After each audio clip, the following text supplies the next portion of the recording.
என் பொண்ணு கூட நான் இருக்கணும். அதுக்காக இந்த உலகத்தையே எதுக்க சொன்னாலும் எதிர்த்து நின்று ஜெயிப்பேன்.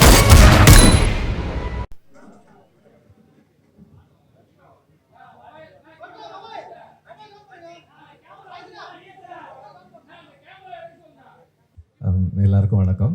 இந்த இன்னைக்கு வந்து it's a special day because நான் இன்னைக்கு ஒரு ஃபில்ம் மேக்கராக ஒரு டைரக்டராக இருக்கேன் அப்படின்னா அதுக்கு பாலமகேந்திர சார் தான் ரீசன். அண்ட் நான் அந்த ஸ்கில் செட்ஸ் கற்றுக்கிட்டது வந்து பாலமகேந்திர சார்கிட்ட. அந்த ஸ்கில் செட்ஸை நான் எக்ஸிபிட் பண்ணுறதுக்கான ஸ்பேஸ் க்ரியேட் பண்ணி கொடுத்தது கதிரேசன் சார். ஸோ என்னோடய ஃபர்ஸ்ட் ப்ரொடியூசர் அவர் இல்லைன்னா, அதுக்கு முன்னாடி 6 ப்ரொடியூசர்ஸ் வந்து 5 பேர் ப்ரொடியூசர்ஸ் வந்து எங்கிட்ட கதை கேட்டுட்டு அந்த நேரத்தில் பண்ண முடியாமல் போயிடுச்சு வெவ்வேறு காரணங்களுக்காக. கதிரேசன் சார் தான் வந்து அப்போது பண்ணுறேன்னு சொல்லிட்டு பண்ணார். ஸோ அதனால் வந்து Kathiresan sir and Balu Mahendra sir 2 பேரோடையும் இந்த நிகழ்ச்சி சம்மந்தப்பட்டிருக்கு. பிரசாந்த் சார் வந்து தானு சார் சொன்னாங்க, வண்ண வண்ண பூக்கள் பற்றி சொன்னாங்க. ஸோ பிரசாந்த் சார் வந்து அந்த டைமில் பாலுமகேந்திர சாரோட ஒர்க் பண்ணியிருக்காங்க. ஸோ அவரும் ஒரு பாலுமகேந்திர சாருடைய ஸ்டூடெண்ட் தான். ஸோ அந்த விதத்தில் I am happy to be here and wish him a very happy birthday. And இந்த event gets even more special because Kathiresan sir என்னை இன்னைக்கு இங்கே இன்வைட் பண்ணியிருக்காங்க. இப்போ பேசலாமான்னு எனக்கு தெரியல, அதனால வந்து கொஞ்சம் நேரம் கழித்து அந்த டைட்டில் ரிவீலோடு சேர்த்து பேசிக்கலாம்னு நினைக்கிறேன். நான் இந்த புது ஃபில்மோட total cast and crew and Prashanth sir on his birthday எல்லாருக்கும் என்னுடைய வாழ்த்துக்கள். Maybe after the title reveal இன்னும் கொஞ்சம் பேசலாம்னு நினைக்கிறேன் நான். Thank you. Prashant sir to kindly do the honors.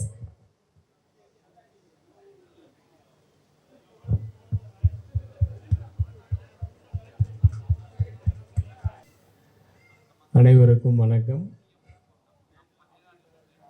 Prashanth மென்மையானவர், திரகாத்திரமானவர், உறுதியானவர், குழந்தை மனம் படைத்தவர்,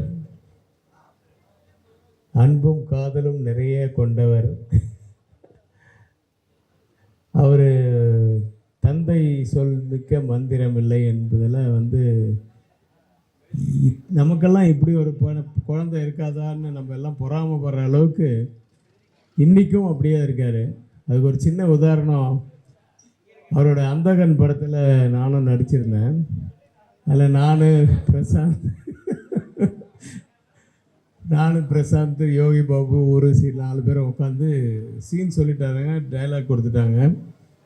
நாங்கள்லாம் பிரசாந்த் நீ இதை பேசு அப்படின்னு, யோகி பாபு வந்து சார் நான் இதை சொல்கிறேன் சார் நீங்கள் இதை சொல்லுங்கள், அந்த ஊர்வசி நான் விட்டுருவேண்ணா அப்படின்ட்டு அவங்களும் நாங்கள்லாம் ஒரு பிளான் பண்ணி சீனை வந்து எப்படி மெருகேற்றுறதுன்னு பண்ணிகிட்ருக்கோம்.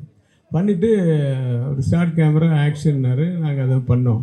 கட் அப்படின்னு பிரசாந்தை கூப்பிட்டாரு, என்ன டைலாக் இருக்குது அதை மட்டும் பேசு, அதுக்கு மேலே பேச. சரிப்பா. இங்கே வந்தோடனே மறுபடியும் நாங்கள் இல்லை பழசே பேசிடுவோம், இருக்கிறதே பேசிடுவோம். படம் பெரிய வெற்றி, அது வேறு விஷயம். ஆனால் பிரசாந்த் நான் எங்களோட வந்து இருந்தவர் அப்படியே சும்மா ஒரு பிரசாந்த் அப்படின்னு ஒரு பார்வையிலையும் ஒரு லுக்குலேயும் அப்படியே மறுபடியும் ஒரிஜினாலிட்டிக்கு கொண்டு வந்தார். அதெல்லாம் அந்த மாதிரி ஒரு குழந்தையெல்லாம் கிடைக்கிறது ரொம்ப அபூர்வம். தியாகராஜன் சார் வந்து ரொம்ப கொடுத்து வச்சவர். இங்கே வந்ததுக்கப்புறம் தான் தெரியும் ஒரு படத்தின் பூஜையும் இதனோட இருக்குது அப்படின்ட்டு. தியாகராஜன் சார் டைரக்ட் பண்ணுறாருன்னு. சார் உங்களுக்கு வாழ்த்த எனக்கு வயதில்லை, நான் சிறியவன். இருந்தாலும் வந்து படம் மிகப்பெரிய வெற்றியடைய எல்லாம் வல்ல இறைவனை வேண்டுகிறேன். அதில் வந்து தேவயானையோடைய டாக்டர் நடிக்கிறாங்க, நம்ம கதிரேசன் சாரோட பையன். ஓ வெரி குட். அவங்க தான் ஹீரோயின் சொல்லியிருக்காங்க. கண்டிப்பாக ஒரு ரீமேக்காக தான் இருக்கும்னு நினைக்கிறேன். ஏன்னா ரீமேக்குன்னா கண்டிப்பாக வந்து முதல்ல இங்கே பாம்பேயில் உட்காந்து வாங்கிறதுக்கு போட்டி பண்ணால் இல்லை சார் தியாகராஜ் சார் வாங்கிட்டு போயிட்டார் இதே தான் சொல்லுவாங்க. நானே 4 படங்கள் ட்ரை பண்ணேன், இல்லை சார் தியாகராஜ் சார்கிட்ட தான் ரைட்ஸ் இருக்குன்னு. அந்த மாதிரி ஒரு நல்ல படம் ஓடுற படம் அப்படின்னா முதல்ல ரைட்ஸ் வாங்குறவர் அவர் தான் இன்னி வரைக்கும் நினைக்கிறாரு. ஸோ அப்படி ஒரு ரீமேக் படத்தில் நடிக்க போகிறீங்க. வாழ்த்துக்கள். பெரிய வெற்றி அடையணும் படம். நீங்கள் உங்களுக்கு வந்து பெரிய வாய்ப்புகள் பெரிய பதவியிலையும் கிடைக்கணும். நீங்கள் பெரிய இடத்துக்கு போகணுன்னு வாழ்த்துக்கிறேன். பிரசாந்தை வாழ்த்த வந்து எனக்கு வயது இருக்குது. நான் என்ன வெளியில் வானமே வாழ்த்துகிறது, நானும் வாழ்த்துகிறேன். நன்றி, வணக்கம்.